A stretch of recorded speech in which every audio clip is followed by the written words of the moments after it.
The Ahsoka Tano series is only 9 days away. Yes, 9 days away. And though there are some out there who despise anything new Star Wars, the show looks amazing. And of course, I'm judging that off of the trailers, which I probably shouldn't do because every trailer for everything Star Wars has looked amazing, and we all know I've had a little bit of beef with each one of the shows.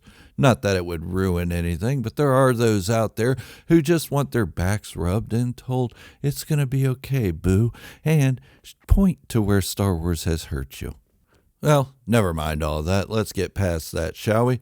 A lot of things I've noticed from the trailer are a lot of great visuals and a lot of great characters returning from the Star Wars Rebels cast. But there are two people that I have not seen, or two characters, rather. Can we call them people? Yeah, one of them. Anyways, the two characters I'm talking about are Gara Zeb Aurelius and Alexander Kallus, or Zeb for short and Kallus for short, Agent Kallus. Can you call him Agent Kallus anymore? Probably not. Anyways, these two had their own subplot during Rebels where they started off as enemies and Kallus was revealed to have destroyed the entire Lasat people, which Zeb belonged to. And a little bit of spoiler warning if you haven't watched Star Wars Rebels, which I don't know why you haven't yet.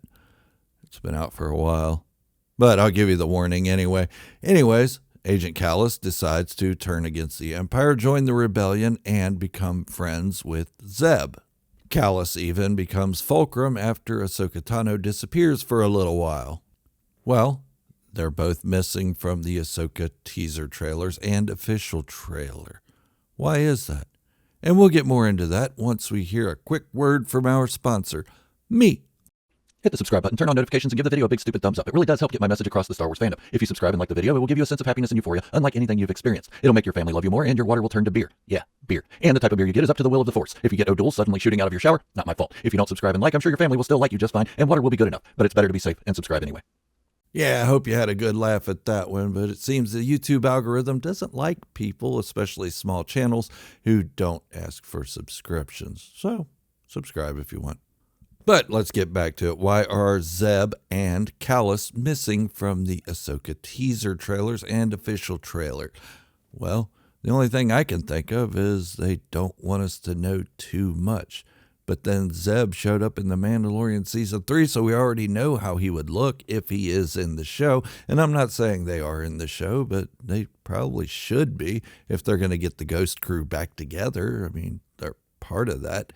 But Agent Kallus missing from it might be a reason of we don't know who's going to play him, or they want to hold that information really close until they decide, bam, here it is. And it's going to be like George Clooney or something. God, I hope not. I don't want to see George Clooney in Star Wars. But anyways, we don't know who's going to play Kallus if he is in the show. So that's probably why he's missing in the trailers.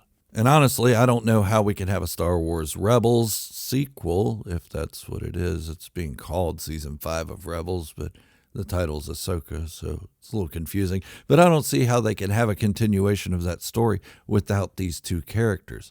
Zeb and Kallus should probably show up.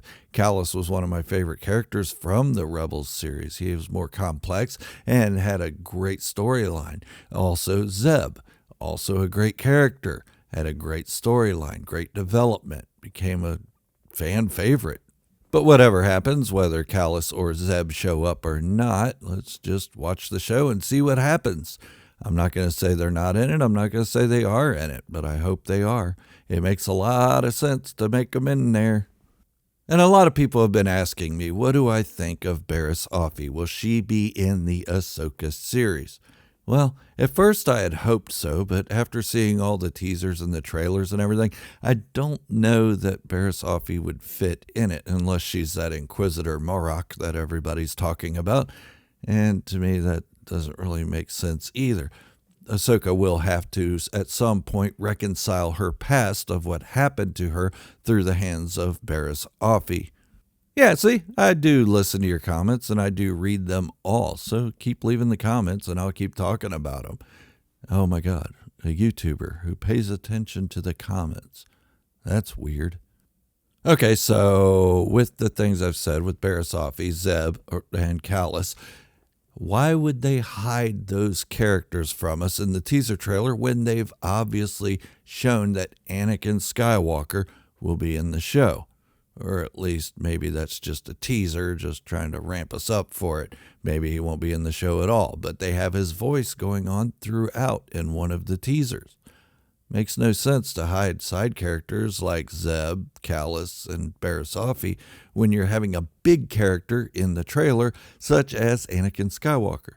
Yeah, it's all fun and games. Somebody slips and falls and gets an Anakin Skywalker up in them. And I'm not saying that it's a bad thing that Anakin Skywalker could be in this show. Quite the opposite. I think it makes sense. Also, I think it makes sense to have Luke Skywalker in the show. Yeah, I know everybody's going to come down on me, but you hated Luke in the Book of Boba Fett. Yeah, I did, because he really didn't belong there. Didn't make sense. This makes sense. This is about Jedi. And before everybody goes screaming, ranting, and raving that Ahsoka Tano is not a Jedi, look at all the teasers. They keep calling her a Jedi. In The Mandalorian Season 2, she did not deny being a Jedi. I've talked about that extensively. I need to shut up about it now. You know what? No, I'm not going to shut up about it. When Din Djarin takes Grogu to be trained by Ahsoka Tano as a Jedi, Ahsoka Tano doesn't deny training Grogu as a Jedi. She denies training him because he is troubled, and she's seen what happens to troubled people once they get control of the Force and then turn to the dark side, aka Anakin Skywalker. Ahsoka Tano does not tell Din Djarin, I can't train him as a Jedi because I am no Jedi. Something she's had no problem with admitting in the past. Now, does that mean she's falling into this whole new Jedi Order thing that Luke's trying to start up, or what's going on? I think it's more of a path of self-discovery and coming to the conclusion that she's a better Jedi than anyone on the Jedi Council of old. But whatever happens in the Ahsoka Tano series, I can say this. I will watch it, and I will use my 4-year-old mindset, not because I have to dull my senses for Star Wars, but because I went into Star Wars in 1977 as a 4-year-old, and that's what got me into it. And I keep that childlike mind to stay entertained with Star Wars, not because I need to be a 4-year-old to watch it, but because Star Wars isn't meant for jaded adults. I think I've talked about that a time or two. But for those of you that are going to scream, well, Ahsoka looks woke. There's too many women leads. Well, I'm sorry, you don't like women? Okay, that's up to you, I guess. Makes no sense to me. But there are women in the Star Wars galaxy, and some of those do have separate mindsets from everybody else. They aren't sitting in a kitchen cooking and cleaning or waiting to be rescued. And Star Wars Rebels ended that way. Sabine, Ahsoka, Hera, all these female characters were in Rebels. Same ones that are going to be in Ahsoka. The same rebels that everybody screams they love. All right, that's about all I have to say for today. I'm doing this sort of by day. Okay. 2-day countdown for the Ahsoka Tano series. As I said, there are 9 days left of the show, and I will be here for all of it. I will be there for the 2-episode premiere, giving my thoughts and outtakes, or whatever you want to call it, because my words don't come out of my mouth right today. But I will be there. So join me for that on August 23rd, and we will see how this show goes. And once again, here's another quick word from our sponsor, me. If you're new here or just haven't committed yet, hit that subscribe button, give the video a big-ass thumbs up. Doing so helps my channel more than you know, and it'll give you a sense of calm and happiness unlike anything you've experienced in the Star Wars fandom.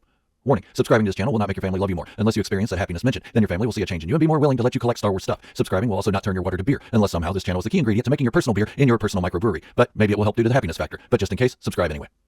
Thank you all for hanging out with me today. I really appreciate all of you. And remember, this is Gerald, a Star Wars fanatic, signing off, wishing you all great health, happiness, and peace. This is the way. And positivity in the Star Wars community can be the only way.